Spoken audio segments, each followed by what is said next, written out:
नमस्कार दोस्तों, आप सभी का स्वागत है आपके अपने YouTube चैनल रियल ज्ञान विथ RKG में।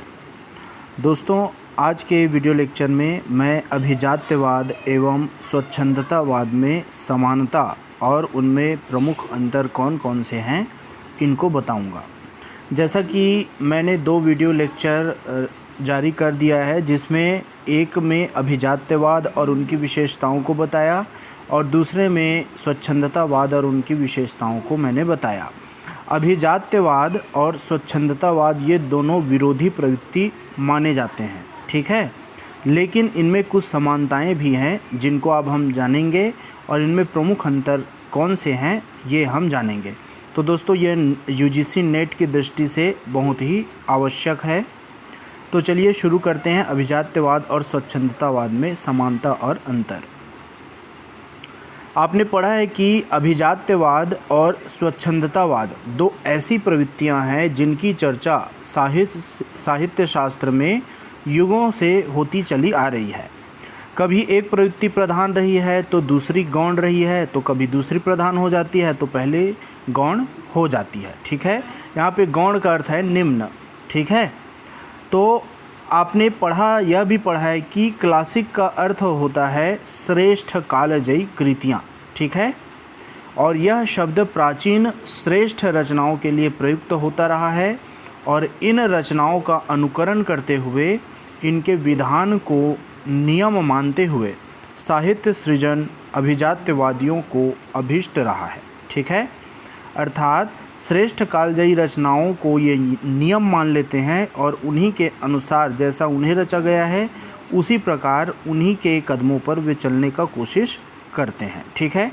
तो इस सृजन में संयम और वस्तुनिष्ठता अनिवार्य माने गए हैं। इसके बाद आगे देखते हैं, प्राचीन रचनाकारों के संयमपूर्ण अनुकरण और इन रचनाओं के आधार पर निर्धारित विषयों से छूट लेने की प्रवृत्ति स्वच्छंदतावाद की मूल प्रेरणा रही है। अर्थात स्वच्छंदतावाद में अनुकरण की प्रवृत्ति नहीं दिखाई देती, ठीक है। इसलिए स्वच्छंदतावाद को रूढ़ियों से मुक्ति की चेतना माना गया है। यह प्रवृत्ति पश्चिम में 16वीं शताब्दी में मार्लो और शेक्सपियर के नाटकों में दिखाई देती है। हालांकि यह आंदोलन के रूप में स्वच्छंदतावाद का आरंभ 18वीं शताब्दी के अंतिम दशक से होता है।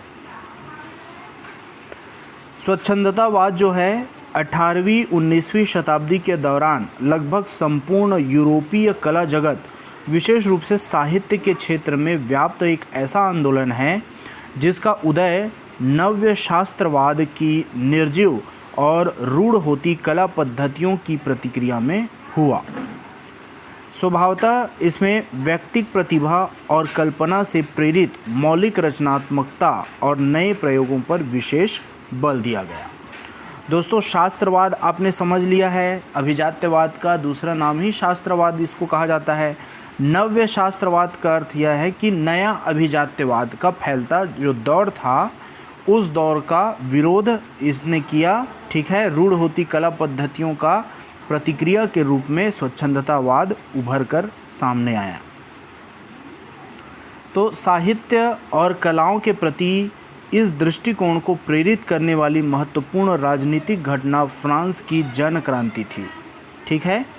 अर्थात फ्रांस की जन क्रांति को स्वच्छंदतावाद का मूल कहा गया और इसके पीछे जान जॉक रूसो जैसे विचारकों का चिंतन था। वे व्यक्ति के स्वातंत्र्य की मांग करते हुए स्वतंत्रता, समानता और बंधुत्व का नारा दे रहे थे। क्रांति की सफलता ने इस स्वच्छंदतावाद की मांग की वैधता पर जैसे मुहर लगा दी और यह अभिव्यक्ति के विविध रूपों में प्रतिफलित होने लगी। स्वच्छंदतावाद किसी एक बंधे बंधाए ढांचे को नहीं, नाना रूपों में प्रकट हुआ है, ठीक है। फ्रांस, जर्मनी और इंग्लैंड में इनके 3 अलग अलग रूप हमें दिखाई पड़ते हैं जिनकी विविधता में भी समानताएं हैं। इनमें मुख्य और सबसे प्रसिद्ध अंग्रेजी साहित्य की धारा है जिसकी व्याप्ति ब्लेक से बायरन तक ने स्वीकार किया गया है। इस इतिहास के 2 छोरों पर भले ही कवि हों परंतु इस प्रवृत्ति का प्रभाव कविता के अलावा निबंधों में, उपन्यासों पर भी दिखाई पड़ता है और साथ ही समीक्षा पर भी इसका प्रतिबिंब दिखाई पड़ता है।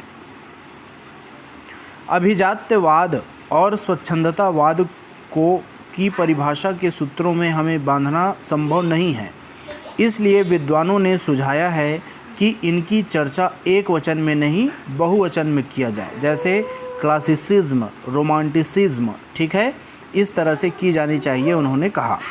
एक विद्वान ने तो इसके 59 प्रकारों का भी संकेत किया है। तो विविधता के बीच स्वच्छंदतावाद की समान विशेषताएं ही उसकी पहचान निर्धारित करती है।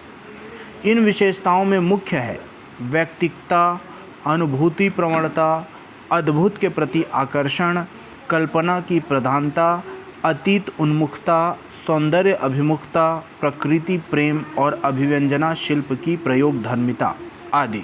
इनका विस्तार हम पहले पढ़ चुके हैं।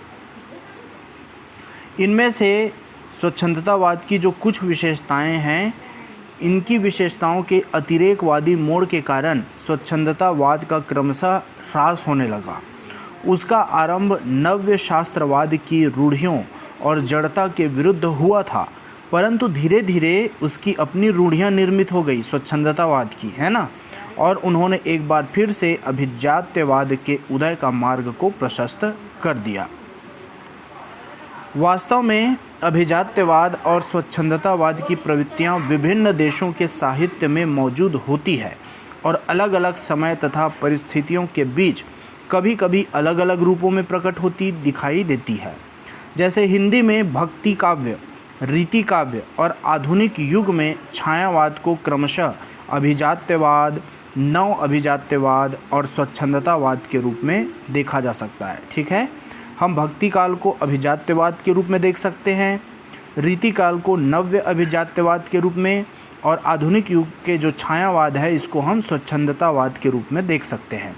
किंतु इन्हें बिल्कुल पश्चिमी ढंग का अभिजात्यवाद या स्वच्छंदतावाद मानना हमारे लिए भूल होगी। ठीक है, तो दोस्तों इस तरह से आपने स्वच्छंदतावाद और अभिजात्यवाद इन दोनों के महत्वपूर्ण अंतर और इनकी समानता को अच्छे से समझ लिया।